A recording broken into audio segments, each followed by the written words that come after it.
Bonjour Gilles pour Ciné Techno et je vous parle du coffret en 4K Ultra HD de Dune Prophecy The Complete First Season. La série créée par Diane Ademujan et Alison Schaffner est distribuée par Warner Bros. Et met en vedette Emily Watson, Olivia Williams et Travis Fimmel, sorti en magasin le 13 mai 2025. Peu après la guerre contre les machines ayant mené au djihad butlérien, et environ 10 000 ans avant l'avènement de Paul Atreides sur Arrakis, deux sœurs Harkonnen prennent la direction d'une organisation Bene Gesserit qui est encore jeune.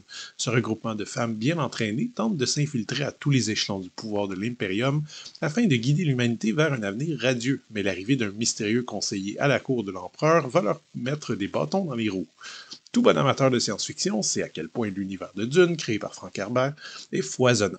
Les 6 livres écrits initialement s'étalaient sur une quantité innombrable de planètes et une ligne de temps qui se comptait en millénaires, en plus de développer des thèmes complexes comme l'identité humaine, la politique, l'écologie, la sexualité et le devenir d'une société qui doit prendre en compte les imperfections inhérentes à l'espèce. Le tout raconté comme une chronique historique. Bref, c'était du lourd, et ça l'est encore d'ailleurs. Il y a beaucoup de monde qui ont beaucoup de misère à se rendre jusqu'aux 6 livres. Alors les derniers livres deviennent de plus en plus spéciaux. Mais le monde de Dune ne s'est quand même pas arrêté à la mort de Frank Herbert depuis maintenant quelques décennies. Son fils Brian Herbert, associé à Kevin J. Anderson, pondent à une vitesse effrénée un paquet de bouquins de Dune, considérant en général de qualité nettement inférieure aux livres du père Herbert.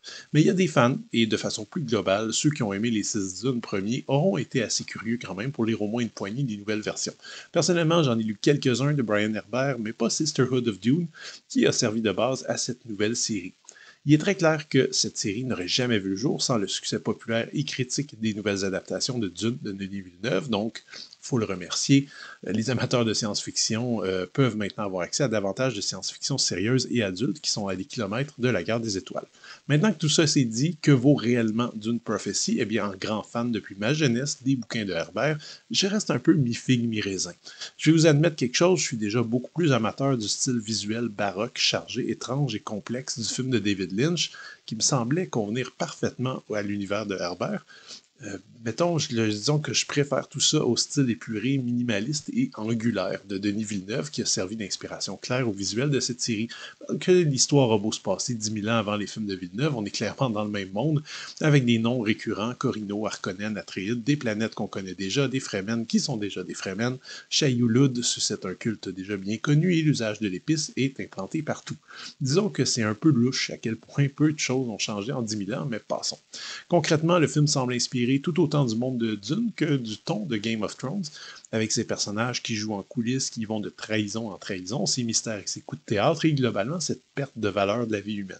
Le récit est mené tambour battant avec de grands monologues, flashbacks et flash-forward, postures stoïques et éclats de brèves violences sanglantes. Le casting est excellent, particulièrement Travis Fimmel, qui joue encore le rôle d'un roublard louche et dangereux, aux yeux pétillants. Le tout est servi par une production luxueuse, même si je dirais que les décors sont un petit peu vides quand même, et desservi par la photographie excessivement sombre.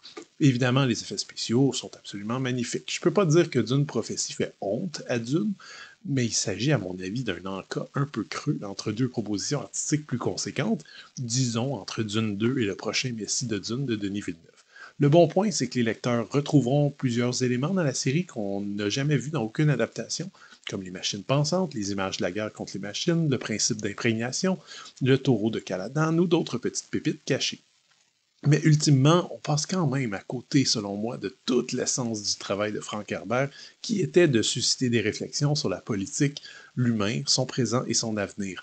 Dune Prophétie est quand même jolie, mais reste tellement en surface, se contentant de jeux de massacre et de pouvoir, des clichés dans les séries télévisuelles actuelles, et évacuant finalement tout enjeu philosophique réel.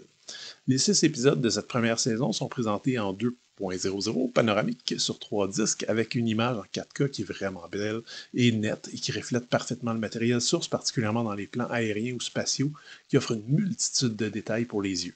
Les pistes audio sont offertes en anglais Dolby Atmos ou Dolby True HD 7.1, en français, allemand, italien ou espagnol Dolby 5.1 ou en tchèque Dolby 2.0 et les sous-titres sont offerts dans ces langues ainsi qu'en japonais, danois, néerlandais et finlandais. Le premier disque contient 2 featurettes très courtes et promotionnelles présentant la production et les différents clans présentés dans le film, Sur le deuxième disque, on trouve une vidéo qui teste les connaissances des acteurs sur Dune et une autre qui détaille la façon dont la série s'intègre dans l'univers fictif. Et finalement, le disque 3 offre quand même plus de 30 minutes de featurette qui porte sur la production, la musique et les effets spéciaux, ainsi qu'une autre featurette sur l'aspect visuel de l'œuvre. Chaque épisode vient avec sa propre featurette spécifique également. Mes attentes étaient plutôt basses concernant Dune Prophecy, malgré mon amour pour les livres de Frank Herbert. La production a peut-être été amorcée pour des raisons purement financières, mais au moins je dois dire que les artisans semblent avoir pris leur rôle à cœur. L'histoire garde l'intérêt en alternant à travers différentes époques et une foule de personnages et offre assez de surprises pour qu'on ait envie de connaître la suite. Malheureusement, j'ai pas encore vu une vraie justification thématique et stimulante à cette production de première qualité, ce qui manquait par ailleurs au livre de Brian Herbert que j'ai lu. Si vous êtes fan de l'univers et des films, jetez-y un coup d'œil. Au moins, on y explore des époques et des personnages qui n'avaient jamais été vus à l'écran encore, ce qui est toujours ça de prix, mais vous attendez vraiment pas à quoi que ce soit de grandiose. Le coffret en 4K, de son côté, offre des qualités techniques irréprochables. C'était Gilles. Merci. Bon visionnement.